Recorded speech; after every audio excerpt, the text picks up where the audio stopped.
जय माता दी, जय महाकाल। मैं राजगुरु जी महाविद्या आश्रम में आप सभी का स्वागत करता हूं।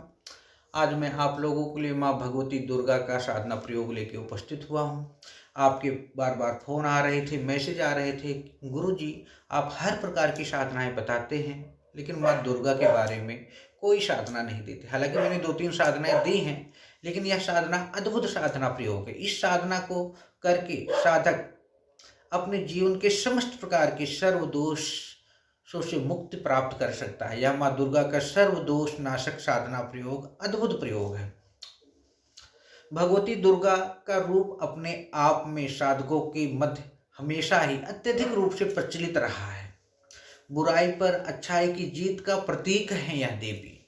दुर्गा के कई रूपों की साधना तंत्र ग्रंथों में वर्णन किया गया है, लेकिन देवी नित्य कल्याणमयी तथा अपने साधकों पर अपनी असीम दृष्टि कृपा दृष्टि सदैव बनाए रखती है। अपने साधकों पर कभी भी किसी प्रकार की बाधा वो आने ही नहीं देती। भगवती की साधना करना जीवन का एक अत्यधिक उच्च सोपान है। व्यक्ति अपने कर्म दोषों से जब तक मुक्त नहीं होता है तब तक वह उन्नत की गति जो है उसकी मंद ही रहती है। अगर आप अपने जीवन, चाहे वो आध्यात्मिक हो या आर्थिक हो या सामाजिक हो, भौतिक हो, अगर उसे उन्नति देना चाहते हैं, उसमें गति नहीं आ रही है, उसको आगे ले जाना चाहते हैं, तो आपको यह सर्वदोष नाशक माँ भगवती की साधना आपके लिए ही बनी है और आपको इसको करना भी चाहिए। व्यक्ति अपने कर्म दोषों से तब तक मुक्ति नहीं पाता जब तक वह अद्भुत और माँ भगवती की साधना को संपन्न नहीं कर लेता है। भौतिक रूप से चाहे हम कर्म फलों को प्राप्त कर दोषों का निवारण एक बार कर भी ले, लेकिन मानसिक दोषों तथा मन में जो उन दोषों का अंश रह गया है उसका शमन भी उतना ही जरूरी है जितना हम भौतिक दोषों का शमन करते हैं।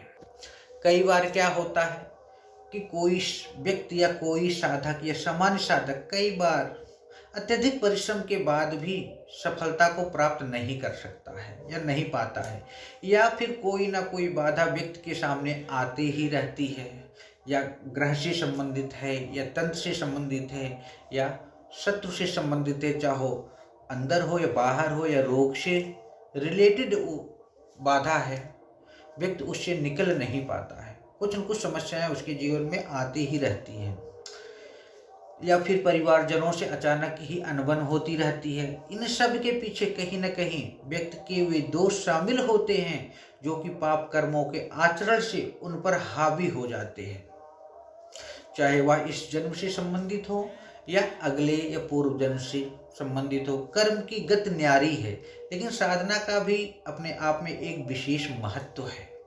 साधना के माध्यम से हम अपने दोषों को समाप्त कर सकते हैं, चाहे वो आंतरिक हो या बाह्य हो।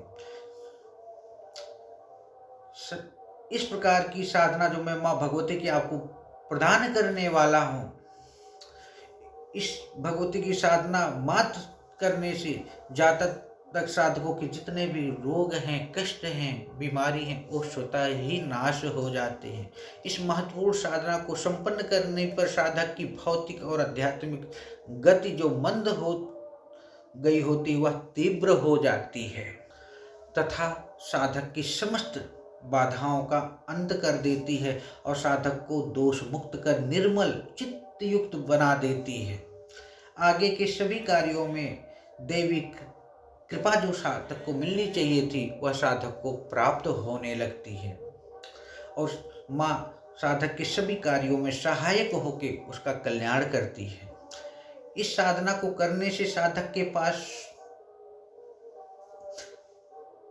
इतनी अनुभूतियां आ जाती हैं, इतनी आश्चर्यजनक परिणाम आने लगते हैं जिसको देख के साधक स्वयं ही आश्चर्यजनित हो जाता है।